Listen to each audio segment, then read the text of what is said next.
Yes, guys, welcome back to another episode of Teams Like Brighton. And it is fair to say that the old cliche, it is the hope that kills you. It really came true at the weekend, Richie. Don't know about you, but it's Bank Holiday Monday, and I'm still mystified, and just downright frustrated at what I witnessed at Tottenham Hotspur Stadium at the weekend. Your thoughts? There's so much to unpack here. It's always a shame when the main talking points are the fact that the officials, the referees, and whatever have done a poor job. They've been criticised from pillar to post, quite rightly so, lampooned for their decision making or probably lack of decision making. The game itself, before we get into that absolute minefield of all the wrong decisions that went against Brighton, Brighton were definitely the better team. They had more than 60% possession at Tottenham Stadium, made a team who have qualified for the top four with such regularity over the last decade seem like they were the away side. It was really impressive how Brighton took the game to Spurs, weren't afraid at all to go toe-to-toe. And even then, Tottenham were just playing on the counter-attack. Unfortunately, it was one of those days where everything seemed to go right for Tottenham because we spoke to Alistair Gold a few days ago, and he talked about how Heung-min Son has had a really poor season by his standards, and then he scores an absolute worldie. I think Joel Veltman probably gave him a little. Yeah, Joel Veltman probably gave him a little bit too much. I can't even speak. Too much room to curl that one into the top corner. Obviously, Dunk with a nice header, unmarked to get his goal. I think that's his 200th Premier League game as well. So nice bit of thing there. And then Brighton. Definitely better team, way more shots on goal. Couldn't quite put Tottenham away, but there's obviously a reason for that because the officials doing their best to stop that from happening. You said it, not me. We'll jump into it in a sec. But just the final thoughts were Brighton definitely are a team who just, as we said before, they play without fear. They love having the possession, and they look like a team challenging for top four rather than Spurs. Obviously, Harry Kane took his goal well, like he always does, seemingly. This was a wobbly this game, and it's I can understand every single Brighton's fans, grief because it was a shocking performance from the team, the refereeing team. So Tom, should we crack on with each? Actually, no, you give me your thoughts, and then we'll crack on with all the decisions they got wrong. I think you've nailed it. Really, we were the better side. I think it was clear to see. I think everyone in the ground would agree we were the better side. Just whatever footballing god has it against us, it seemed to be that all the power was with that on that day, because every single decision went against us. And there were a few things that we'll talk about, the obvious. And I mean, there were even so much to say. I think that there should be at least one red card from Spurs as well, namely Ivan Perisic for his two-footed lunge just outside the box in the second half. But I come out of this and I don't like ref bashing. I don't. I'm a qualified ref. I officiate at grassroots level. I enjoy it. But the problem is we're in this vicious cycle where poor refereeing performances equal abuse. And there's just got to be a time where we've just got to hold match officials accountable in the fact that they've actually made poor decisions. And we can't blindly on social media back them up by saying, well, let's get a collage or a compilation of every single missed pass and sitter. That's not the case here. We want accountability here from referees who really have consistently perform mediocrely at best at times. They just need to be on the ball a little bit more. And I think that that's something that needs to be addressed for a long-term plan, because it's something that the FA and I think county FAs haven't really addressed to the point where they need to find the results rather than getting the results that they want. But look, we were the better side. Like I said, anyone can agree with that. And it's just frustrating when, you know, there's this fairy tale story and it almost went down in 80 minutes because of poor decisions, not just from us, but I think as well from the touchline, and we'll touch on that later. But I think we should just go and stick onto it, because as well as that, you know, we've had developments since after that match of an apology. And again, we'll go on to that about how utterly pointless that is at this point in time. So let's go ahead with it. Right, let's go for the first one, Richie, because for me, the move was perfect. Koro Mitoma chests the ball down, controls the ball even, slots it past Lloris, and Lino Darren Can, who officiated in the 2010 World Cup, flags it for suspected handball. I don't think it's handball. Yes, his arm is struck out like this, but he has it here. And if you look at the interpretation of handball in the laws of the game, this is fine. Here is fine. Anything further below, then yeah, of course it's not. But VAR rules that as handball. I don't know how. I think that's completely unfair and unjust, because Mitoma's clearly making the most of the body parts that he's allowed to control the ball with. Just because his arm is out doesn't mean he's gaining an unfair advantage, because the area of where the ball was planted wasn't in the realms of it was an illegal form of control. Therefore, it should be a free kick to Spurs. What about you? Yeah, I think it was. I don't think they actually showed. So from the little TV screens at Tottenham Hotspur Stadium, they sort of showed it only a couple of angles. So I didn't think it was particularly conclusive. I mean, my first thought was maybe it sort of hit him on the shoulder. And also, I think it's important to note out that Romero actually pushed Mitoma, which sort of threw him off a little bit. But that wasn't factored into the reasoning. I think maybe, just trying to put my mind in, I guess what the official might be thinking is if for example, he hadn't, the linesman had said it wasn't a handball, and then they looked at it, maybe they didn't see enough evidence, so they wouldn't have chalked it off. But I think the fact that maybe the linesman has, and then they maybe think it's inconclusive, then they haven't overturned it. But yeah, I thought that was pretty harsh. I saw I wrote an article today from about comments from former referee Mark Housey, and he basically said the replays looked inconclusive, so referee Atwell stayed with the on-field decision by Can. He says, remember, the T-shirt line is no longer a factor in determining whether a handball offence has taken place. You have to give the benefit of the doubt to the officials. I will just say, before you go into that, he has essentially said that Brighton probably should have had 2 penalties. So he's not gone, Spurs' way. But yeah, I think that one was maybe a bit more up for debate. But I think we'll go on to the next one, Tom. Let's go on to the next one, which was the second disallowed goal. What do you make of that one? So obviously, Danny Welbeck shot in the second half. And it deflected off Alexis McAllister and into the net, past Lloris. I think what we need to make clear is that in the laws of the game, if in the same phase of play, the ball has struck the hand, regardless of whether or not it is intentional or accidental or deliberate, and it goes straight into the goal, a foul needs to be rewarded. Okay. That's the law of the game there.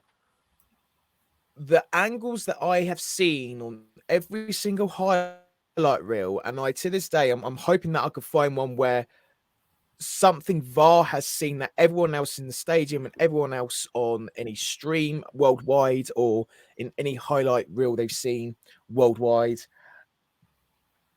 conclusively proves that McAllister handled the ball, regardless of whether or not it's deliberate or not. Because the angle we saw match of the day and the angles that we saw on social media and everything like that, for me, is inconclusive. To me, it looks like he's hit the hip. And I think a lot of fans can be justified by the pictures that they see, where you can't just look at it and think, oh, he might have handled the ball. We can't go through that mindset, because we're talking about, I know ignorance is bliss, but ignorance isn't bliss in the eyes of the law, and the laws of the game are quite clear on this. But the pictures that we had weren't clear; they were inconclusive. So if there's reasonable doubt on whether or not he's handled the ball, we should have had the goal for that. And I don't think there's much that McAllister could really do, because he's tried to make it. He did the first thing, which is put his hands in his body to make sure that his hands aren't going to struck it from outside his body, and then definitely get disallowed. But he's tried to make sure he's moved it away from him so it doesn't hit as he reads the ball's trajectory into his body, because he knows it's going to be hit by it. And to me, the way he celebrated implied to me that it's hit his hip. He hasn't hit a hand or his arm. So I just think that, again, we're just in this hard luck, lads, moment, which I don't think is good enough. And if that is the only angle that VAR saw, then we need to seriously ask ourselves that we cannot allow VAR to continue if they're only looking at very, very questionable camera angles at best.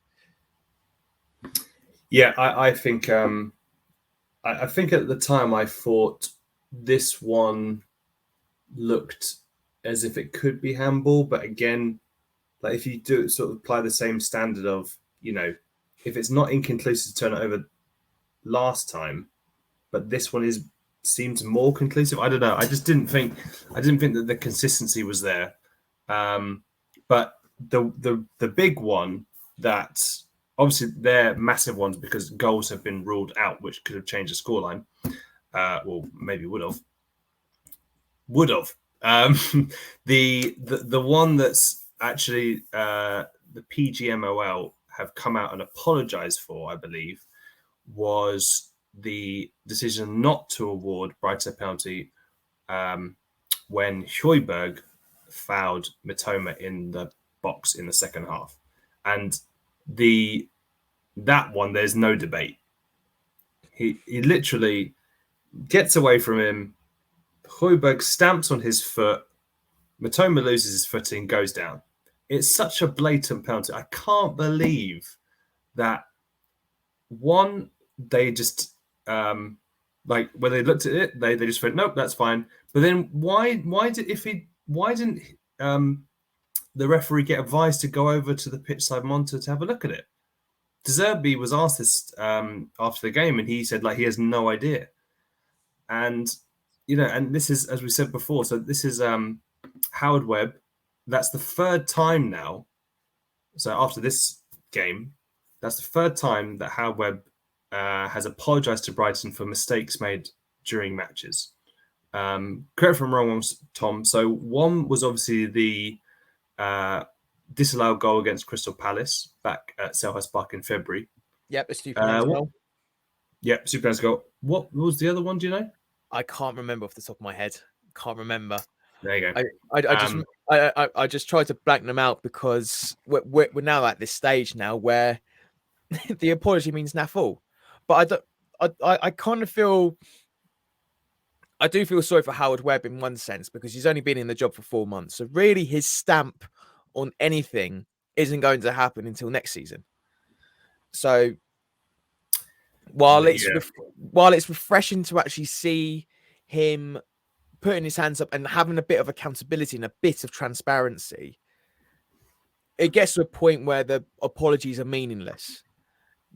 And, we've seen reports over the weekend that the club are kind of like, well, we appreciate that, but what about the other decisions? And what about all these decisions that have gone against us, where VAR should have intervened and guided the referee to make the correct call? And apparently the club are demanding answers this week on that, and want to know what are the PGMOL going to do about it to address the need to improve on the match officials. Because at this moment in time, and I know there's so much to go on about with stuff that's happened with Mitrovic and Chris Kavanagh, and also the instance that happened yesterday at Anfield, involving the assistant referee there and Andy Robertson at half time. That there's a lot going on here, and it's not just one issue. This is a colossal amount of different issues that haven't been addressed, whether it's people putting their heads in the sand or just blissfully ignoring and being incredibly ignorant and naive to not iron out these issues and improve the standards of the game. That is the position, and because that is, at the end of the day, that's why we're in this position right now, and this is why we're talking about these situations.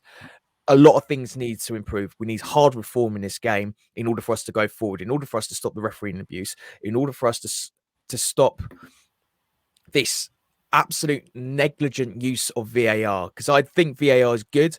I think the people behind the keyboards and the screens are, quite frankly, borderline useless, it seems, because Mitoma's penalty that wasn't awarded was clear as day a penalty. I don't know how the referee missed that. He's in a great position, I hasten to add. Stuart Atwell was in a very good position. Watch the highlight reel again. He could not be in a better position if he tried. And then you look at VAR looking at it in every single different angle. All you need to see is that Højbjerg's foot is over Mitoma's foot. Foul. Penalty. I hate it when I'm seeing about, oh, but he didn't mean to do it. Intent has nothing to do with the laws of the game. Intent has nothing to do about fouls. You went in for a challenge. You got the man, not the ball. It's a foul. Simple as that. It doesn't matter if it's on the box, on the center circle, or somewhere up on the corner flag. It is a foul. So why are we in this position where we're talking about? We've lost 2 goals in this already. We should be 3-1 up at this point, and then we should have this penalty. And then we've got another penalty that we need to talk about as well, because if he's getting an apology for Mitoma's disallowed penalty, Lord knows what the PMGOL have said, PGMOL, whatever the hell that acronym is, are thinking about Lewis Dunk's blatant shirt pull, because it's just utterly frustrating, the fact that we're discussing this. I'm annoyed that we're discussing this because we know what we need to improve. Mic up referees for starters, so we can see all the players that are effing and jeffing at him at 3 o'clock or 12:30 in the day, and see what happens the next day in punishments, because it's not good for kids, and it's not good for grassroots football, because everything that happens at the top trickles down to the bottom, and referees like myself have to deal with it, and then those players get annoyed the fact that I'm dealing with it, but everything else up top doesn't. There we go. Where's the consistency there from top to bottom? And we're now seeing ourselves in this position where we need the technology. We give the technology, but the technology is not working because the people behind it aren't working on it. And I get annoyed when people say we need ex-professionals in the behind the screens or repping at that level.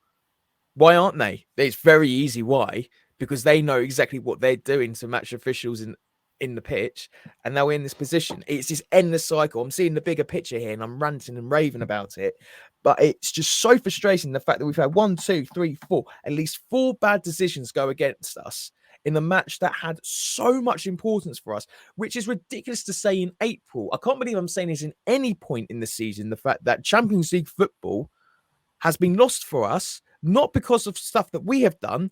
It's not on us, because we've virtually been as good as we possibly can be, as ever. Even it's down to the match officials. And yet what happens when a player does badly? He gets dropped, he has to train harder, impress the manager, and get going. What happens to a match official? He gets dropped down to the Championship, and arguably a far more competitive league with a lot more at stake, because a lot more is said and done, because a promotion to the Premier League is far bigger than staying up, I argue. So again, there doesn't seem to be that much accountability. There needs to be a lot more for referees to benefit from, and a lot more for us as fans. And I'm sick and tired of having this discussion because I hate it. I hate it. It's a cancer to this sport. It's a cancer to everything around it. It's just so frustrating, and nothing gets done about it. Everything and nothing gets done about it, and it's so frustrating that we're talking about this. And it's we're talking about the third apology of the season, and I keep on trying my hardest to defend match officials because they have the hardest job in world football. They really do, because a misplaced pass gets shrugged off, but a bad call gets slated in the press for the next week until the next round of fixtures. So I'm so annoyed that we're in this discussion, and I'm so annoyed that I have to slate these match officials because they made 4 very bad calls and it cost us 3 points. And I'm in this position where, as a referee, I feel sorry for them, but as a Brighton fan, I am so annoyed the fact that we should be talking about a big win for us. I've had texts from Spurs fans who are mates of mine saying, "How on earth did you win that? We are unbelievably lucky." One sent me a picture of just a lottery ticket saying, "I want to see if my luck can continue." There we are. Sorry, I had to rant then because I'm so annoyed about this. But look, I mean, and I know we talked about Mitoma's one. Let's talk about dunks. Move on very quickly. I have no idea what the referee missed. I have no idea what VAR missed. Perfect angle. You just need to see it once. Either dunk got very big very quickly, all of a sudden, or was it Longley? Yeah. With his shirt. So how is that not a foul? I don't understand this. And like I said, PGMOL, Howard Webb, apologised for just one of the incidents. So Lord knows what he's going to say about the other 4 or 5, because I'm increasingly annoyed. And there's other reasons why I'm annoyed about this game, and we'll discuss that in a minute. But how has he missed that? And it was a big penalty shout as well. It was in the dying embers of the match as well, and we should have had that chance. And I'm not saying that it would have we would have got a draw guaranteed, because nothing's a guarantee. We've seen with Mo Salah, he skies 2 penalties in quick succession for Liverpool. You know, Lloris could have saved it, or McAllister could have missed it, or Gross could have missed it. Who knows? But we need the right decisions. I'm not saying decisions to go our way. We need the right decisions, because it can cost. It could cost the club millions and have such a lasting effect that it gets to a point now where it's just like, what on earth are you guys going to do about it? Can you tell I'm annoyed? A little bit. Yeah, so just on the Longley one, yeah, for those who haven't seen it, you know, a cross is a free kick is, you know, delivered into the box, and dunk is basically like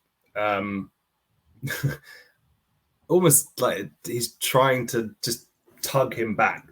He's definitely being impeded in terms of his efforts to, you know, to head the ball at goal.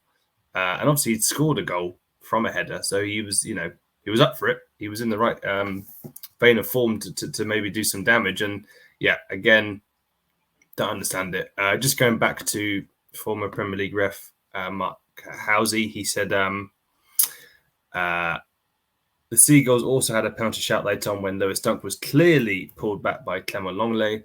Tottenham were fortunate to get away with that one too. Yeah, it was just nothing seemed to go right. I was near to the Brighton press team and some of their coaching staff, and they were just, you know, understandably losing their minds. They just couldn't believe that every single decision was going against them. Sometimes people say, you know, these things sort of level out over the course of a season.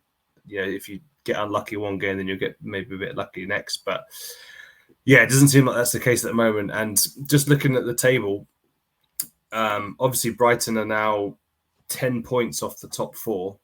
They have a game in hand on Newcastle and Man U, but even so, that does seem like a potentially too big a mountain to climb. But, you know, as you said, Tom, if the kind of correct decisions actually came to be in this game, that probably would have been a win for Brighton, which puts them on 49 points, and Tottenham were on 53. They would have been on 50.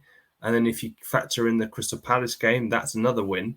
So, Brighton would only be a few points off the top four if the officials had done their jobs correctly. So, yeah.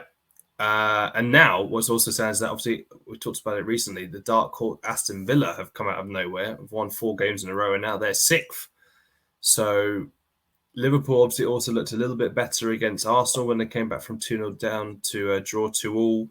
Brentford is still there. So I really hope that Brighton can bounce back and put Frank Lampard's Chelsea to the sword, because that would be a really good show of, resolve and mental strength to bounce back from this huge blow where, everything just went against them. So, yes, very disappointing. But one thing, let's move on from that.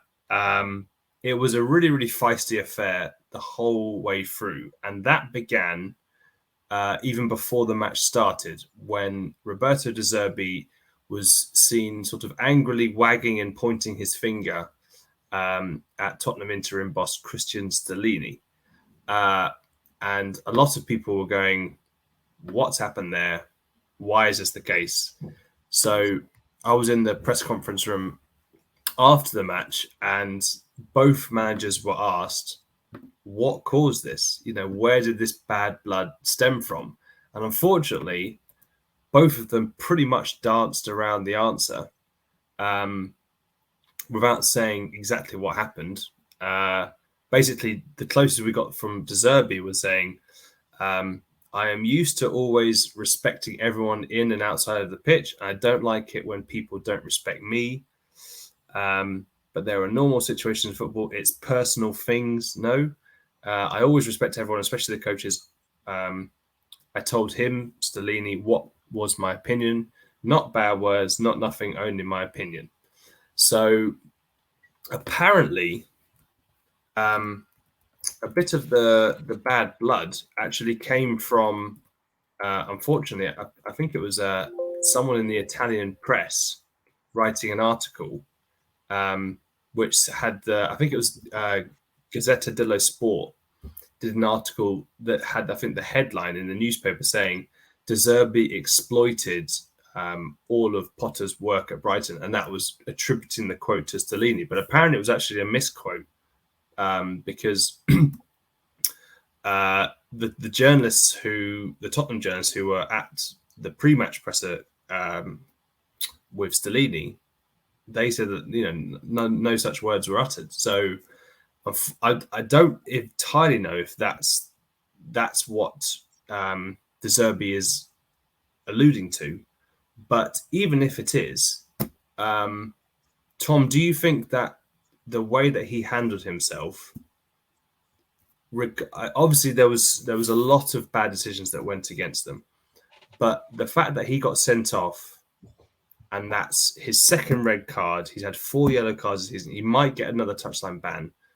Do you think that this is an issue going forward? Do you think De Zerbi should have handled himself better? Yeah, I think it was very much. I think it was a case of him jumping to conclusions. When I saw I saw tweets saying, Stellini and De Zerbi having words over pre-match comments, and I was a bit like, what was that all about? And I looked at our guest in our last episode, Leicester Golds, and Rob Guest's article when they do on Football London, which I find fantastic that they do this. Every word said in XYZ's press conference.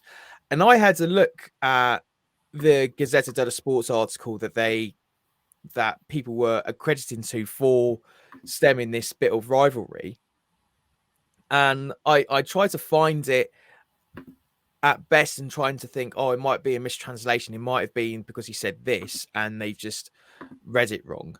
Nothing of that happened. So I think from the outside looking in, neither manager gave us much really after the match, but I just felt that De Zerbi lost his head a little. He just went in spitting fire. He wasn't happy at the start of the match.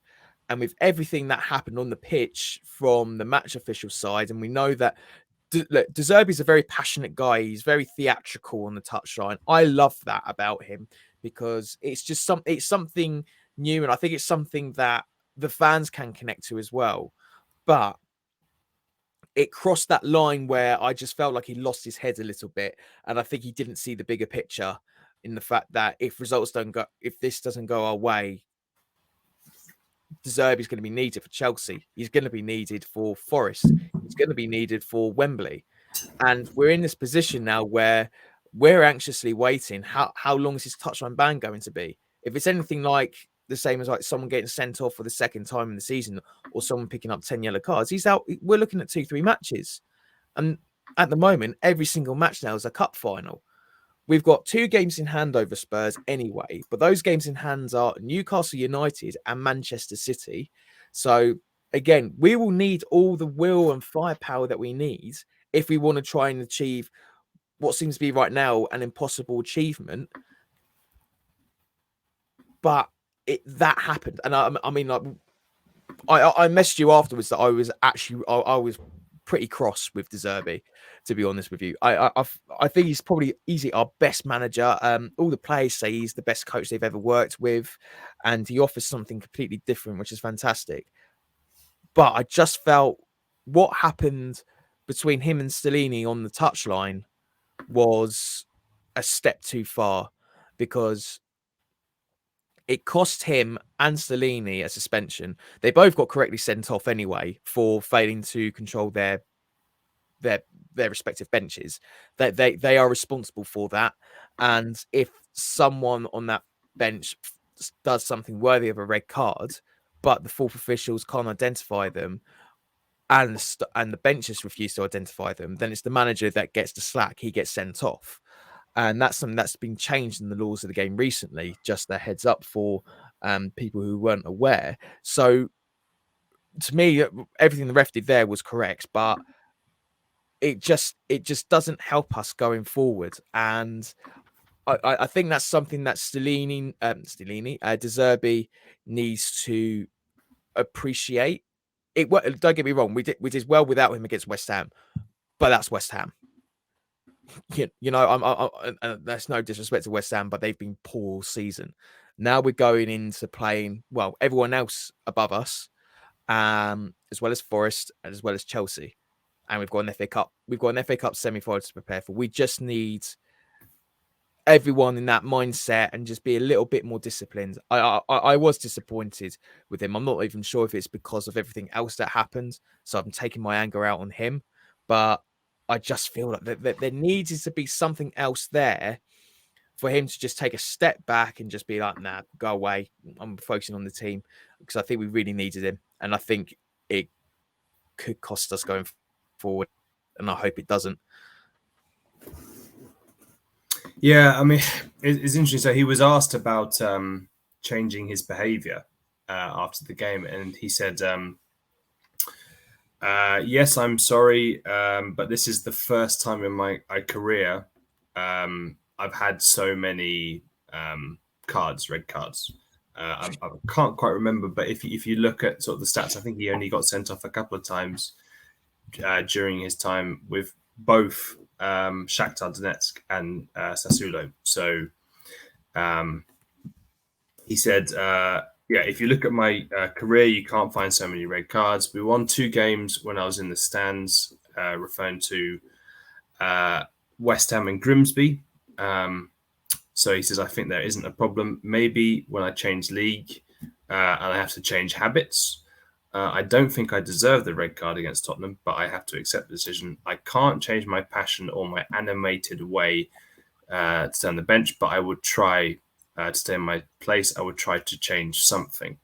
So I wonder if, you know, the likes of Paul Barber and Tony Bloom might be having a word to him.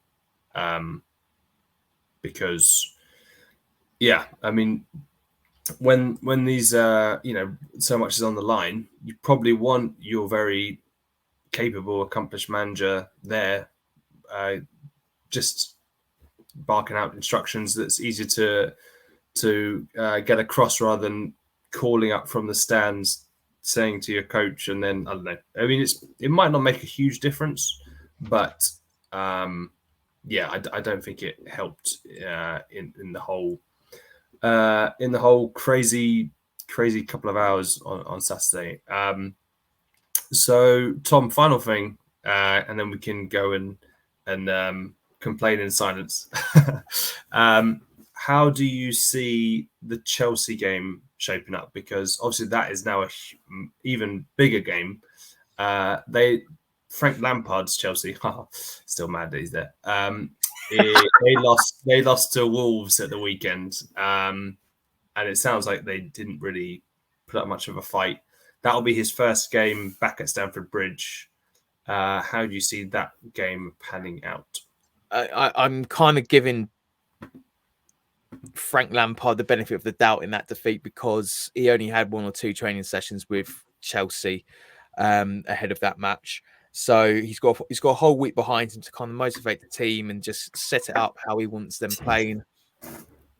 And, you know, I think people are quite easy to forget that, you know, Chelsea weren't that bad under Lampard. It's just the fact that he just couldn't control. He had no answers in defence, and certain plays saved him from that.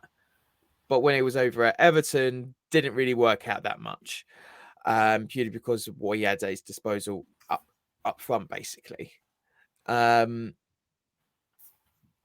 think there's going to be a lot of. I think it's going to be much of the same, but we need to really put the game to bed really quickly if we want to try and just get back to that winning momentum again, because we've lost the, shall we say, the motivation from the fans for this match.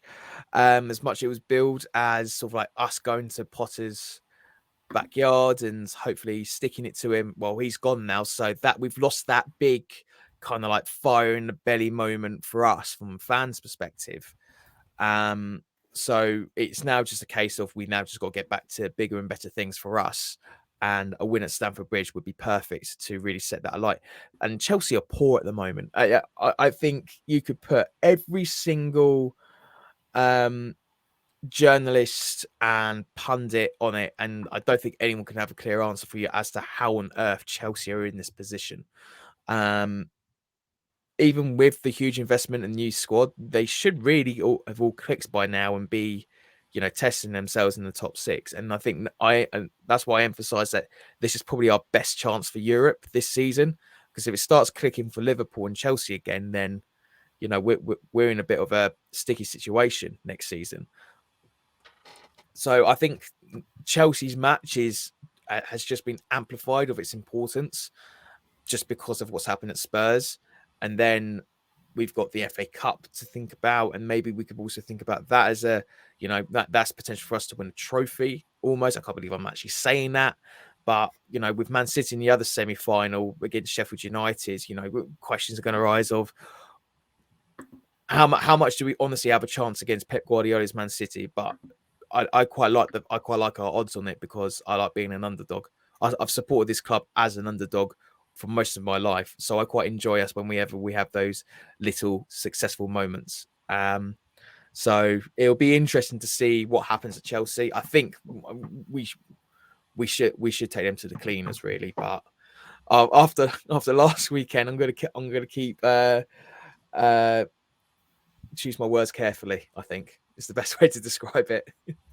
Yeah, I mean, I actually think you're being a bit too kind to Frank Lampard. I think he's a pretty bang average manager at best. I think just really quickly, obviously he took Chelsea to 4th in the 2019-2020 season, and they were under transfer embargo. But if you look at, like, I'm just looking at the Premier League standings, they came 4th with 66 points.